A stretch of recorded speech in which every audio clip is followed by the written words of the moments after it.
I'm Nate Lomba. I'm with the Humboldt Bay chapter of Veterans for Peace. We're Humboldt Bay chapter 56 up here in the greater Eureka, Arcata area of Northern California. One of the points in our statement of purpose is that we work to abolish war as an instrument of governmental policy. This is the second day of our fourth annual rummage sale, which is a fundraising event that we do. And, a lot of people ask us, well, what does Veterans for Peace do?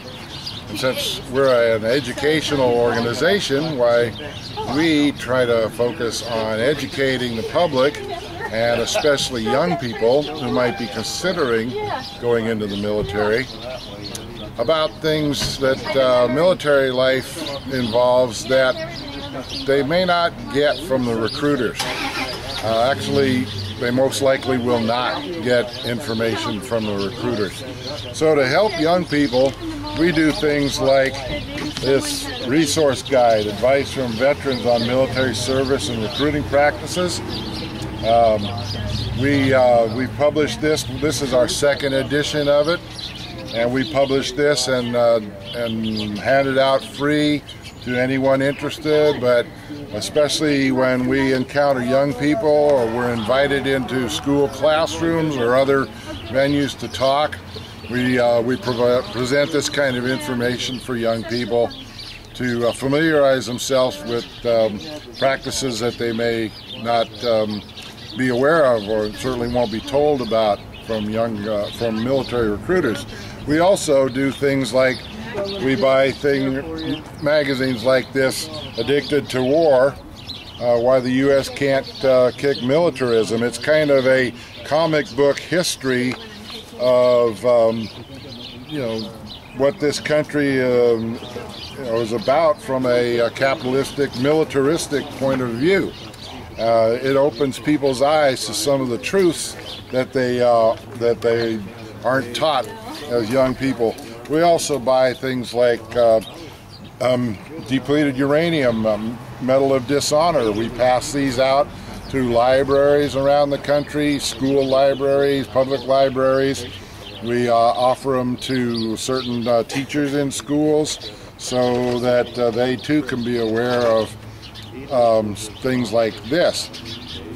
Depleted uranium was first used in the first Gulf War, and we consider the depleted uranium to be the new Agent Orange that will be affecting literally hundreds of thousands of soldiers returning from all the conflicts in the Middle East.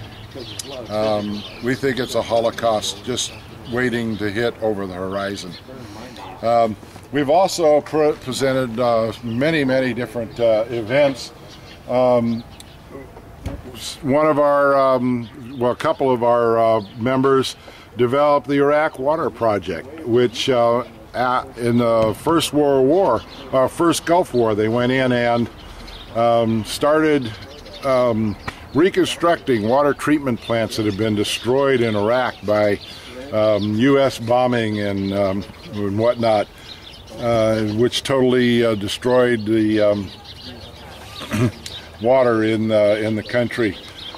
Our DUWMD committee, which stands for Depleted Uranium Weapons of Mass Destruction, conceived and promulgated legislation in the state of California that ultimately was signed by the governor, called the California Veterans Health and Safety Act of 2006, Senate Bill 1760, and this mandates testing of California veterans for exposure to depleted uranium. They're supposed to be tested on their return from overseas deployment. Another chapter member and several other chapter members came up with something called Measures F and J and got it on the local ballot, which resulted in youth protection ordinances in Arcata and Eureka that basically says that prohibits recruiters from recruiting young people that is under the age of 18. You know, there are many other things that we've gotten involved in for the purpose of educating the general public and young people at all about what we do. Locally here in the Humboldt Bay area, we hold our meetings the first Thursday of every month at the Labor Temple in Eureka. That's 9th and E Streets. And the doors open at 6:30 in the evening, and the meetings usually run from 7 to 9 p.m. And anyone is welcome to attend our meetings. We invite anybody, whether they're veterans or not, to become active with Veterans for Peace.